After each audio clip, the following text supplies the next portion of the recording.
예, 오늘 이곳 공개 방송 현장에 정말 많은 방청객분들이 와주셨는데요. 반갑습니다. 반갑습니다. 예, 정말 고맙습니다. 저희 프로그램은요, 잠깐 소개를 해드릴게요. 국방 FM 국방광장입니다. 평일 월요일부터 금요일까지 오전 7시부터 9시까지 생방송으로 진행하는 시사 안보 프로그램입니다. 오늘은요, 창군 역사의 숨겨진 이야기 창군비화 코너 200회를 맞아서 특집 공개 방송으로 준비했는데요. 1부와 2부로 나누어서 진행이 되죠. 네, 맞습니다. 오늘 국군의 탄생과 발전이라는 주제로요, 이 강연과 특별 공연 그리고 방청객 질문 참여로 꾸며지겠습니다. 국군사에서는 대한민국 최고의 입담꾼이라고 해도 과언이 아닌 분인데요. 바로 김선덕 작가와 또 전쟁기념관 김홍희 학예사님 모셨습니다. 안녕하세요.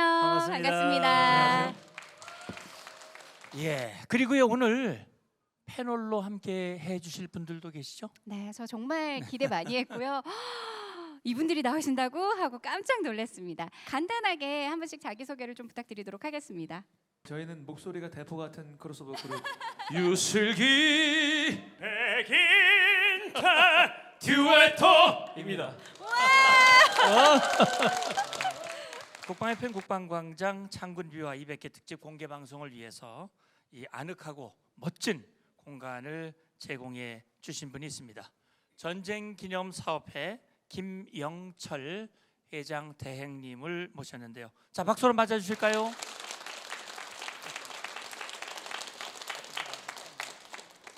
네, 안녕하십니까. 전쟁기념사업회 회장 대행을 하고 있는 김영철입니다. 반갑습니다. 네, 지금 저희가 이렇게 함께 하고 있는 이 공간이 6.25 전쟁 아카이브 센터인데요. 저는 딱 들어서자마자 도서관인가라는 생각도 들고 지금 많은 분들이 이렇게 함께 할 수 있도록 약간 자연 야외 카페 같은 그런 분위기도 듭니다. 정확히 이곳이 어떤 곳인가요? 정말 여기는 남산 타워와 함께 아름다운 뷰를 갖고 있는 곳이기도 하고 6.25 전쟁 아카이브 센터는 6.25 전쟁이 전 세계 한 80여 개국이 참전한 국제전이었지 않습니까?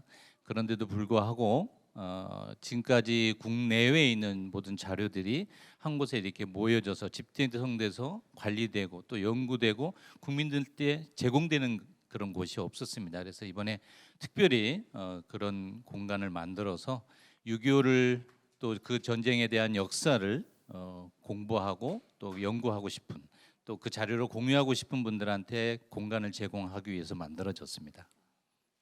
그러면 6.25에 대해서 궁금하신 분들은 언제든지 이곳에 와서 자유롭게 이 공간을 활용할 수 있다는 말씀이신가요?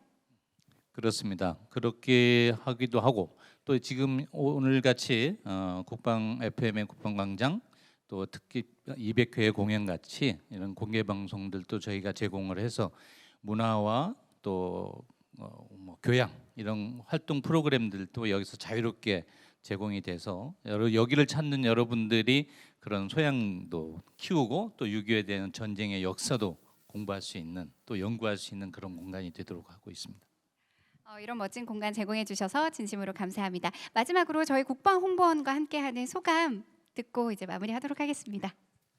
오늘 이렇게 찾아주신 여러분들께 감사드리고요. 특히 오늘 국방홍보원 특집 공개 방송을 저희가 이렇게 같이 열게 돼서 정말 기쁘게 생각하고 또 특집 그동안 창군 비화에 대한 여러 가지 호평을 받고 있는 방송 프로그램을 진행해 주시는데 축하 인사를 드리고 또 앞으로도 저희 전쟁기념관과 또 국방홍보원 또 국방 FM을 사랑하시는 여러 애청자 여러분들이 저희 지속적인 사랑과 관심을 보여주시길 바랍니다. 감사합니다.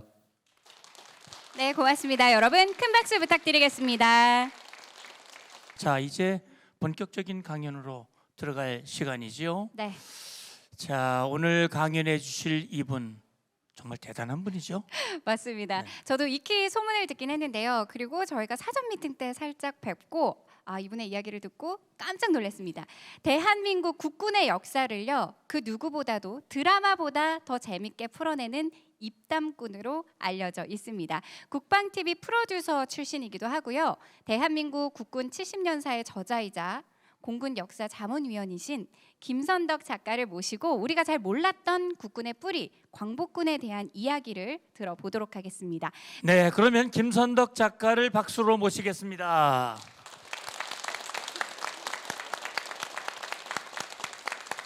안녕하십니까. 굉장히 극찬을 해주셔서 몸둘 바를 모르겠습니다. 자, 지금 뭐 거창하게 우리 국군의 뿌리 광복군에 대해서 알아보자고 말씀을 하셨는데 그냥 간단하게 그러니까 옛날 얘기 듣는 기분으로 들어주시면 감사하겠습니다. 광복군 얘기를 하기 전에 먼저 열흘 전이죠. 열흘 전에 평양에서 북한인민군 건군 75주년 열병식을 대대적으로 거행을 했습니다. 그 열흘 전에 우리 뉴스들 많이 봤죠. 그러니까 정확히 2023년 2월 8일 북한군 건군 75주년 행사였는데 그러니까 무슨 얘기냐 하면 북한군 건군절, 북한군 창건 기념일이 2월 8일이란 얘기입니다. 자, 여기서 그럼 북한군은 2월 8일이 창건 기념일인데 우리 국군은 언제일까요? 아시는 분 계십니까? 네? 없으시죠? 똑똑하십니다. 우리 국군에는 창건 기념일이 없습니다. 북한에 있는데 우리는 없습니다. 왜 없을까요? 이상하죠?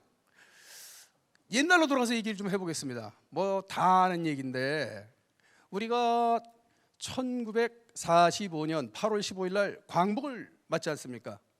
그때 일본이 연합군한테 무조건 항복을 선언을 했는데 그래서 그 당시 전승국이었던 미국, 소련이 38도선을 긋고 우리 한반도에 북쪽에는 소련군이 들어오고 남쪽에는 미군이 들어왔습니다. 그래서 군정을 각각 실시를 했는데 그때 약속이 뭐냐? 이제 한반도에 나라가 생겨야 될 거 아닙니까? 신생 정부가 우리가 이제 일본 식민지에서 벗어났으니까 그래서 그동안 북쪽에서는 소련이 남쪽에서는 미국이 한반도의 통일 정부가 세워질 때까지 도와주자 이런 약속을 가지고 들어왔던 겁니다. 근데 소련군이 약속을 어겨버립니다. 들어오자마자 북한에 들어오자마자 우리가 잘 알고 있는 김일성 소련 극동군 88 저격 여단 대위 출신인 김일성을 전면에 세워서 공산 정권을 세워버립니다. 그리고 군대를 만드는 거예요. 그때부터 본격적으로 군대를 만들어서 2년 6개월 동안 뭐 전투기도 주고 탱크도 주고 군 장교도 막 교육을 시키고 2년 6개월 동안 군대를 기른 다음에 1948년 2월 8일 인민군 창설을 선언해 버린 겁니다. 그래서 거기는 건군절이 있는 겁니다. 북한에는. 근데 우리 남쪽은 사정이 좀 다르죠. 그 당시 소련은 약속을 어기고 있는데 미군은 약속을 지킨 겁니다. 그 미 군정에서는 무슨 생각을 했냐 하면 약속대로 그러니까 한반도에서 한국인들의 정부가 생길 때까지 우리는 도와주기만 하자. 그래서 군대를 만들 생각을 안 합니다. 군대를 만들지 않고 그냥 이 사람들이 무슨 생각을 했냐면 치안만 유지하자. 그냥 치안만 유지하다가 정부가 생기면은 우린 철수한다. 그러면 새로 생긴 정부에서 군대를 만들 일이지 우리가 뭐하러 군대를 만드느냐. 그래서 군대를 안 만들어요. 경찰 갖고만 치안을 유지를 합니다. 근데 한 달쯤 지나 보니까 사정이 달라지는 거예요. 이거 뭐 경찰 병력 갖고는 이거 안 되거든요. 치안 유지가 안 되니까 미군들이 고민을 합니다. 미군정에서 고민을 하다가 안 되겠다. 경찰을 보조하는 한 2만 5천 명 정도, 2만 5천 명 정도의 경비대를 만들어야겠다. 그래서 만든 게 국방경비대입니다. 국방경비대가 1946년 1월 15일 날 창설을 하는데 우리는 군대를 창설한 게 아니에요. 경찰을 보조하는 경비대를 만들었던 겁니다. 자, 그러면 경비대를 창설을 하게 되면 이게 근데 미군정이 처음 들어왔을 때 그 당시 이제 우리가 식민지였을 때 조선 총독부가 있지 않습니까? 조선 총독부에서 식민지를 경영을 했는데 미군정이 들어오자마자 조선 총독부의 정부 기구를 그대로 받은 거예요. 그대로 받아서 그대로 운영을 했습니다. 경찰도 그대로 운영을 했는데 경비대를 만들려고 생각을 해보니까 경비대를 통솔할 정부 부처가 필요하지 않습니까? 당연한 거죠. 그래서 경비대를 조선 경비대, 그러니까 그 국방경비대 만들기 2달 전에 미 군정청에 새로운 정부 기구를 만듭니다. 국방사령부라고. 그러니까 지금의 국방부라고 보시면 됩니다. 국방사령부를 만들어서 경찰 그리고 새로 만들어질 국방경비대를 관할하게 만든 거죠. 그게 이제 1945년 11월 13일입니다. 그리고 국방경비대를 창설하기 전에 군사영화학교를 만듭니다. 1945년 12월 5일 날 군사영화학교를 만드는데 뜬금없이 왜 영어학교가 나옵니까? 영어 가르치는 학교인가? 맞습니다. 영어를 가르쳤습니다. 그게 무슨 얘기냐면 국방경비대를 창설해서 병사들을 모집을 할 거 아닙니까? 그럼 모집을 하면 이 사람들을 지휘할 한국군 장교들이 필요하잖아요.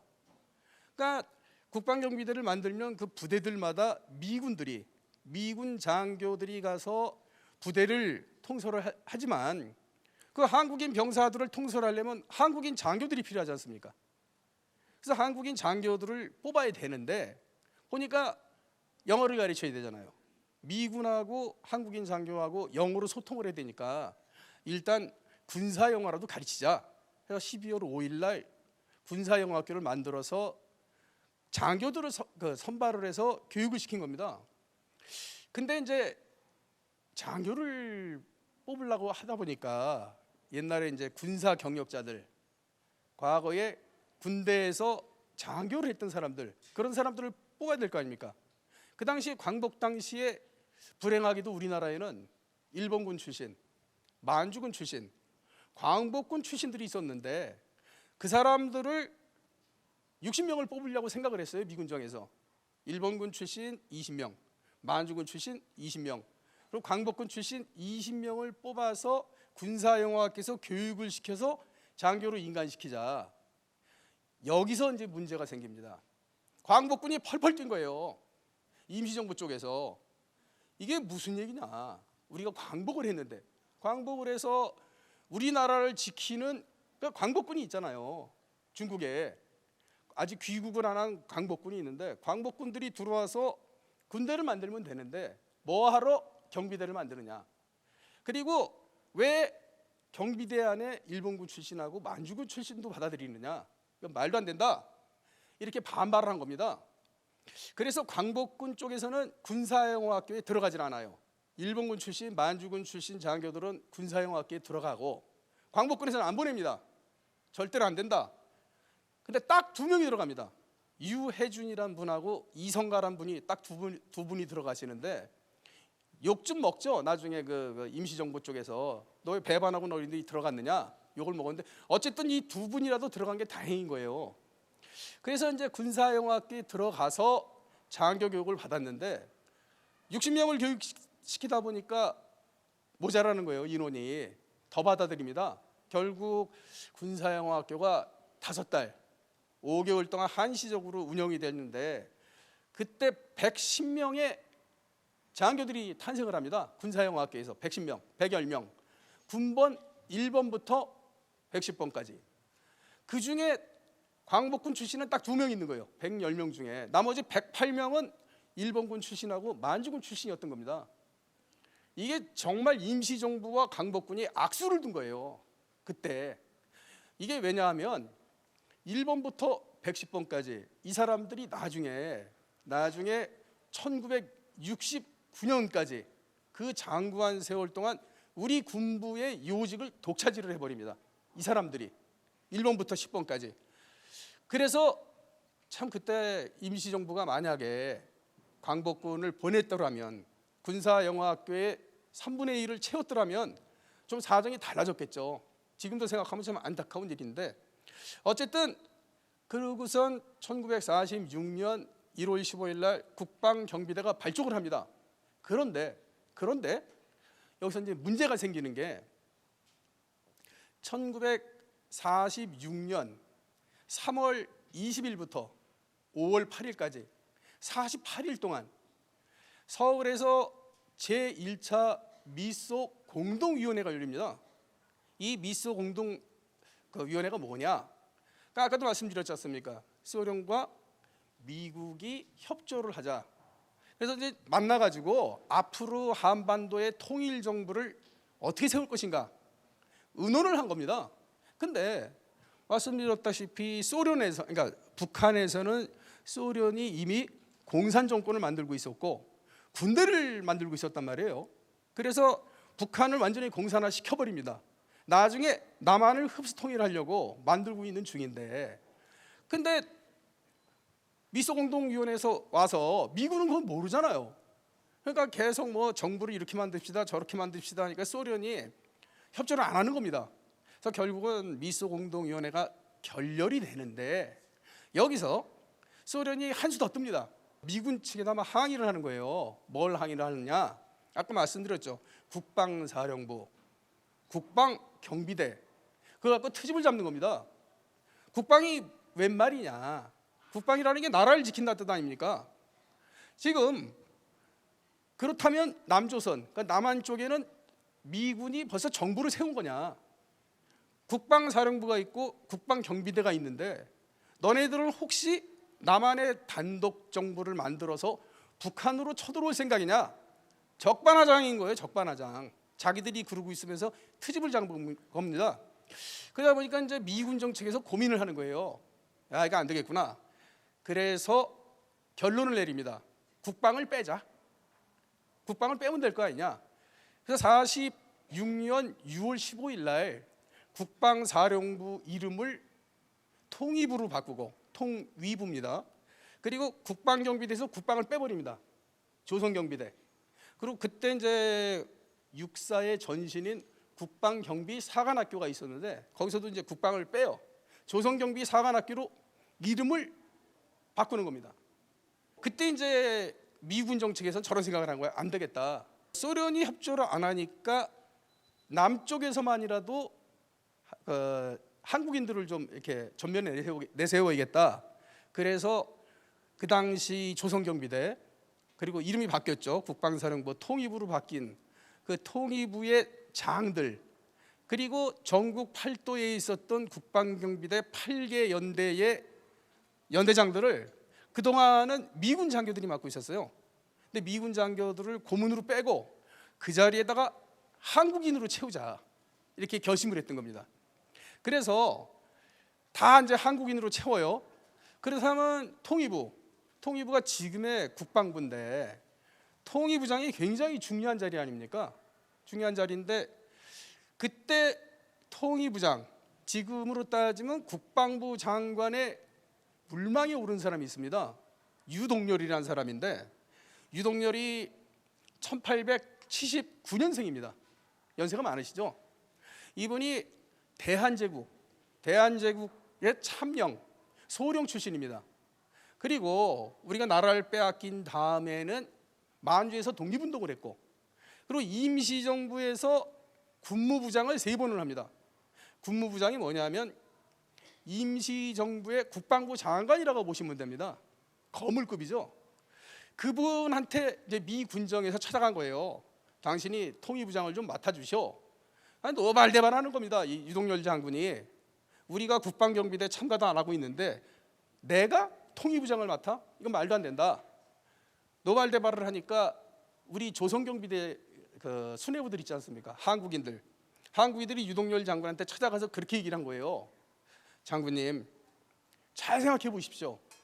이미 조선경비대가 상당한 기간 왔고 정착이 돼 가고 있는데 10년 후가 될지 5년 후가 될지 3년 후가 될지는 모르겠지만 정부가 생기면 틀림없이 이 조선경비대가 국군이 됩니다. 그때 가서 광복군 없는, 그러니까 광복군이 국군에 참여 안 할 생각입니까? 지금이라도 늦지 않았으니까 광복군에 참여를 하십시오. 장군님께서 통일부장을 맡아주셔야 됩니다. 이 얘기를 듣고 나니까 맞는 얘기잖아요. 그래서 유동열 장군이 그래 그럼 통일부장을 내가 맡자. 그리고 그 다음날 김구 주석을 찾아갑니다. 김구 주석과 임시정부 요인들한테 그 얘기를 하는 거예요. 제가 통일부장을 맡겠습니다. 그랬더니 뭐 노발대발하죠. 그 임시정부 요인들이 노발대발하는데 가만히 듣고 있다가 역시 김구 주석은 좀 다른가 봐요. 김구 주석께서 장군 말을 들으니까 맞다. 좀 늦긴 했지만 지금이라도 당신이 통일부장을 맡고 광복군들을 조선경비대에 집어넣자, 채워넣자. 그래서 이 유동열 이분이 통일부장을 맡습니다. 그때가 1946년 9월 12일입니다. 국방부 장관이 된 거예요. 미군정 하에 국방부 장관이 광복군 출신이. 그리고 이분이 통일부장을 맡자마자 광복군 출신인 송호성 장군, 이분은 나이가 많아요. 57살입니다. 이분을 강력하게 추천을 해서 조선경비대 사령관으로 추천을 합니다. 그러니까 조선경비대 사령관이면 지금으로 따지면 육군참모총장이죠. 그래서 송호성 장군이 12월 달에 46년 12월 23일 날 조선경비대 총사령관이 됩니다. 역사적인 일입니다. 미 군정 하에서 조선경비대의 국방부 장관, 육군참모총장을 광복군 출신들이 맡은 거죠. 굉장히 획기적인 일 아닙니까?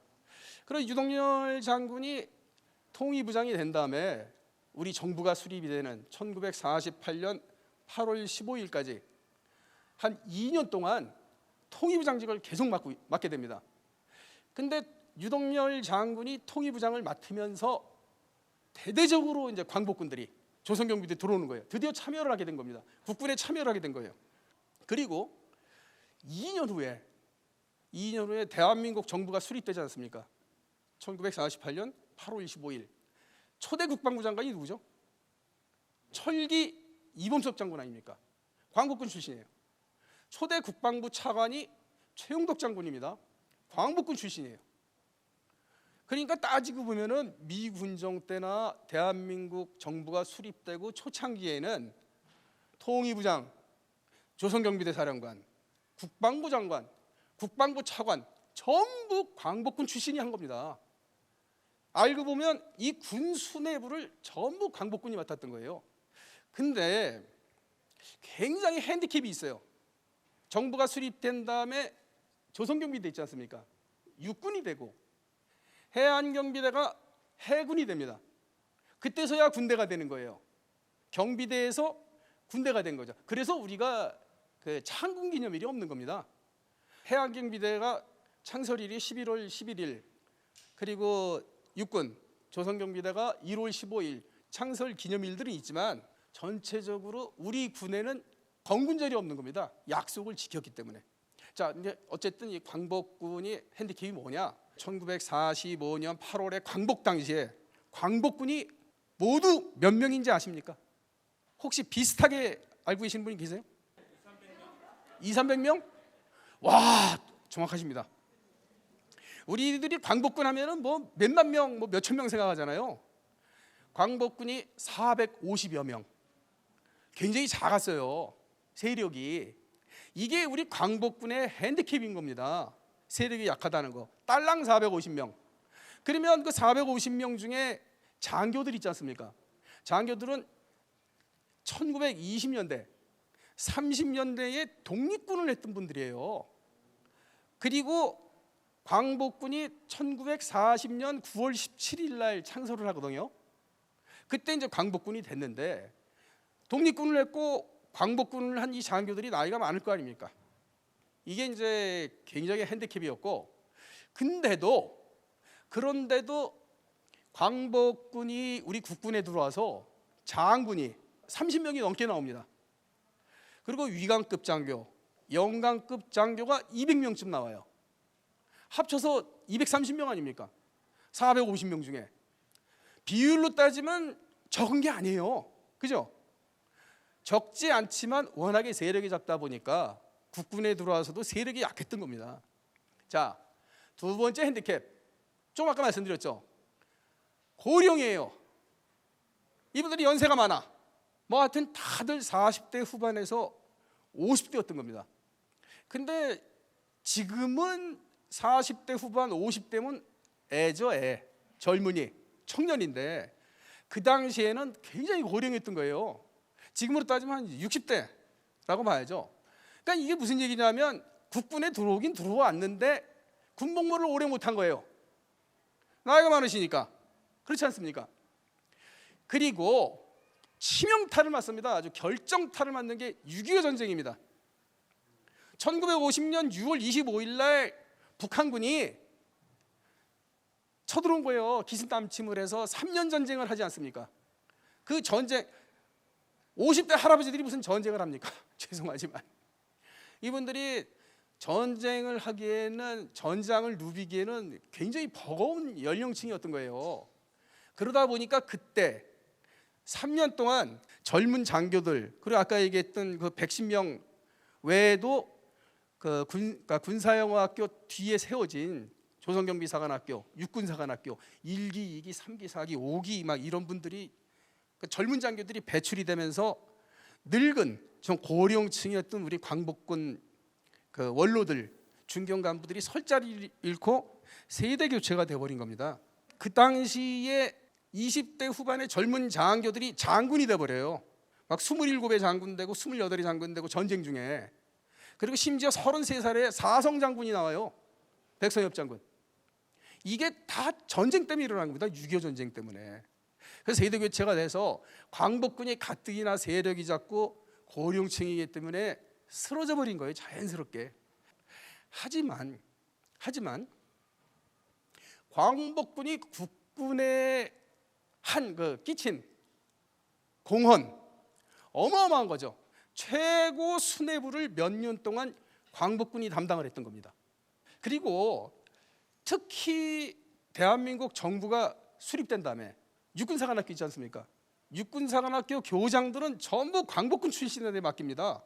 왜냐하면 육군사관학교 장교들을 광복군 정신을 이어받는 자부심을 주기 위해서 최덕신, 광복군 출신이요, 최덕신 장군 6대 교장, 김홍일 장군 7대 교장, 이준식 장군 8대 교장, 안춘생 장군 9대 교장, 이렇게 했던 겁니다. 지대한 역할을 했는데 무엇보다도 광복군이 우리 국군의 큰 공헌이 뭐냐?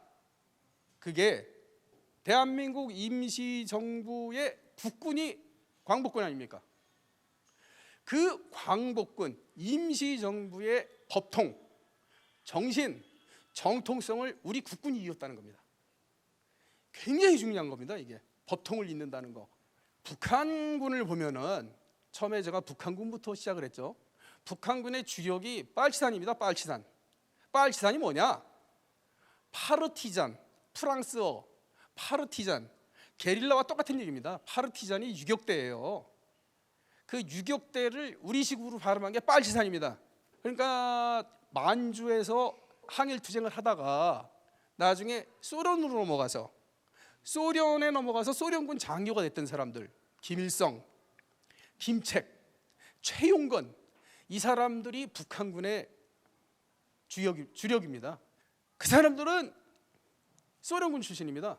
북한군 주역이. 근데 우리 국군은 광복군 임시정부의 법통을 이은 그런 국군이라는 얘기죠.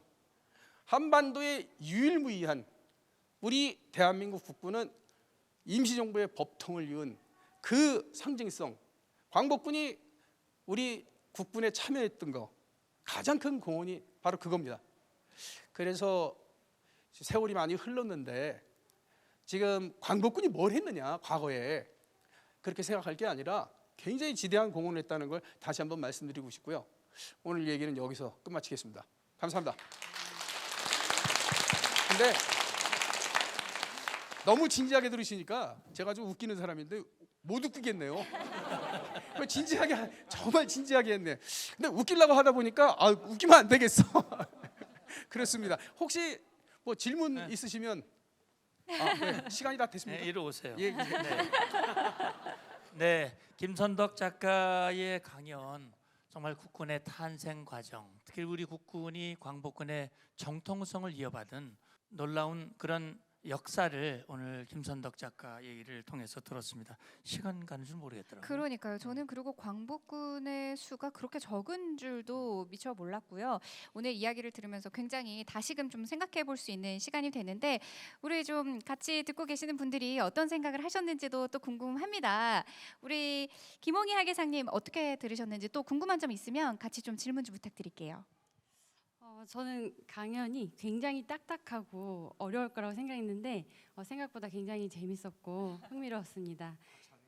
예, 강연을 들으면서 저는 이제 궁금한 점이 있었는데 보통 군을 만들려면 군을 창설하려면 어떤 것들이 필요할까라는 것을 생각을 하게 됐습니다.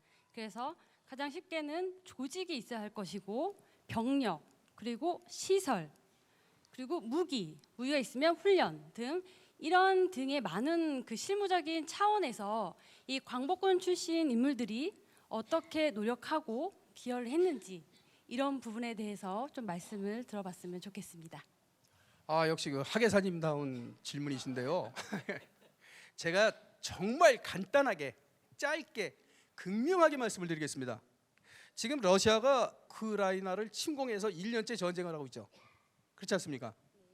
러시아가 어마어마한 군사력을 갖고 있는 나라인데 우크라이나를 못 꺾어요. 왜일까요? 우크라이나 군인들의 정신력입니다. 정신력. 정신이 강한 군대는 아무리 무장이 훌륭한 군대라도 꺾을 수가 없어요. 이 전력 중에 가장 중요한 게 정신전력입니다. 광복군이 우리 국군에 심은 게 바로 정신입니다. 그 육군사관학교 교장들을 전부 광복군 출신들이 맡았다고. 이분들이 우리 초창기 국군의 광복군의 정통성을 심어줬고 정신력을 심어줬고. 광복군이 누굽니까? 일제강점기 35년 동안 독립군, 광복군 계속 투쟁을 했잖아요. 그 정신을 심어준 거죠. 우리 국군에게. 그게 가장 중요한 전력인 겁니다. 네, 그러니까 알겠습니다. 결국에는 정신이 가장 그렇습니다. 중요하다 이런 말씀이셨는데 듀에토 분들은 또 어떻게 들으셨는지 궁금해요. 유슬기님은 좀 어떤 질문 있으실까요? 일단 장군님의 이런 지식에 감탄을 금치 못하겠습니다. 저 장군이 아니라 병 출신입니다. 병 출신이세요? 작가님의 지식에 다 외우기도 힘든 내용을 다 알고 계시다는 게 대단하시고 저도 군대를 나왔지만 뭐 광복군이라든지 이제 창군이라든지에 대한 내용은 처음 듣는 건데 제가 알기로 이제 광복군들이 광복하고 나서 외국에서 이제 해외에서 들어올 때도 자기 스스로 들어왔다고 알고 있고요. 또 이제 일본이 갑자기 이 일본을 패망시키려고 했는데 일본이 항복하면서 또 그런 계획들도 또 수포로 돌아간 걸 알고 있는데 그런 광복군의 좀 아쉬움들이나 힘든 점 없었는지 궁금합니다. 지금 말씀해 주셨네요. 제대로 알고 계시네요. 근데 이게 무슨 얘기냐면 그 광복군에서 그 당시에 그 이청천 총사령관하고 이범석 참모장께서 전쟁 당사국이 되고 싶었던 거예요. 그러니까 미국 OSS하고 같이 훈련을 시켜요. 우리 광복군을 수백 명을 훈련을 시켜서 이 한반도에 침투를 시키려고 아까 얘기했죠. 그 유격대 침투를 시켜서 한반도에서 전쟁을 하려고 그랬어요. 그게 8월 말에 들어오려고 그랬어요. 근데 8월 15일 날 광복이 해버렸잖아요. 김구주석이 땅을 쳤다는 거 아니에요. 사실 광복이 좋은 일이지만 광복이 좀 늦어졌으면 9월쯤 됐으면 광복군이 우리 한반도에 들어와서 유격 전술을 막 하고 이제 전쟁을 하면 전쟁 당사국이 되잖아요. 우리도 참전을 한 거 아닙니까? 참전을 했으면 이 광복 후에 입김이 세지는데 우리가 참전을 안 했으니 전쟁 당사국이 아니니까 그 기회를 놓친 거예요. 그래서 김구주석님이 얼마나 한탄스러워 했는지 아이고 한 달만 늦게 광복이 됐으면 우리가 들어와서 전쟁을 했을 때 그게 가장 아쉬운 거죠. 그 부분은 또 생각을 못했었네요. 근데 굉장하시네요. 그거 대단하죠. 어떻게 하셨어요? 근데? 대단하십니다. 예. 그냥 궁금했습니다. 예. OSS 그거 알고 계셨구나. 놀랍습니다. 그럼요. 저희가 또 훌륭한 분들을 모신 걸요. 그렇죠. 예. 아니 백이태님도 들으시면서 궁금한 점 있으셨을 것 같아요. 저는 아무래도 아까 전에 그 광복군의 가장 큰 핸디캡이 두 가지 정도로 들었는데 우선 숫자 그리고 나이라고 들었는데 그러면 그분들이 이제 좀 나중에 전쟁에서 활약을 하고 싶었으나 몸이 따라주지 않아서 세대 교체가 이루어졌을 것 같은데 그 이후에 이제 광복군이 어떻게 됐는지 뭐 젊은 장군들이 나왔다라는 얘기들은 들었지만 그런 점들을 조금 자세하게 듣고 싶어서 그 질문을 해야겠다 이런 생각을 해봤습니다. 김홍일 장군 같은 분은 51년도에 전역을 하시고 대만 대사로 가세요. 그러니까 이제 연령이 많으시니까 젊은 장교들, 그 젊은 장교들은 병사들을 얘기하는 겁니다. 그 젊은 장교들은 나중에 뭐 6사 5기, 6기, 7기 이렇게 들어와서 소위로 인간을 한 분들이 많이 계세요. 근데 그분들도 정상적으로 이제 군 계통을 받는데 극히 소수라는 거죠. 그러니까 일본군이나 만주군 출신보다는 소수였다는 얘기예요. 근데 그분들도 나중에 전역할 때까지 제대로 군대 생활을 했고 6.25 전쟁이 끝나고 난 다음에 더 이상 뭐 광복군 출신, 만주군 출신, 일본군 출신 이거 따지는 건 무의미한 게 1946년 5월 1일 날 조선경비사관학교, 육군사관학교가 생겨서 계속 장교들을 배출을 했지 않습니까? 그러면 이제 국군인 거죠. 녹아 들어간 거예요. 다 같이 녹아 들어간 건 그렇게 생각하시면 되겠습니다. 감사합니다. 또 이제 방청객 분들도 궁금하신 부분이 있을 것 같아요. 혹시 지금 들으시다가 이 부분은 좀 작가님께 여쭤보고 싶다 하시는 분 있으시면 저기 멀리서 벌써 네, 어디서 오신 누구신지부터 간단하게 소개 부탁드리겠습니다. 네, 안녕하세요. 독산동에서 온 김윤이라고 합니다. 오늘 강연 너무 잘 들었습니다, 작가님. 제가 알기로 작가님께서 국군의 역사에 영향을 끼친 분들에 대한 연구도 하고 계시는 걸로 제가 알고 있거든요. 그런데 이제 연구를 하시면서 이분은 꼭 재평가됐으면 좋겠다 한다든지 아니면은 연구를 하시면서 이런 새로운 분이 있구나 이런 분들이 있으면 좀 소개해 주셨으면 감사하겠습니다. 광복군 출신이에요. 광복군 출신인데 장철부라는 분이 계십니다.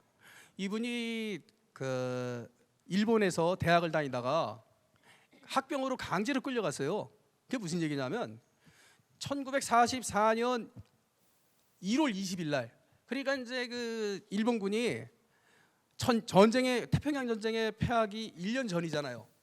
아기 바치니까 국내 대학을 다니던 대학생들, 일본 유학생들, 만주의 뭐 건국대학교, 그 만주도 일본의 식민지니까 강제로 끌고 갑니다. 학병으로 4,385명을 끌고 갑니다.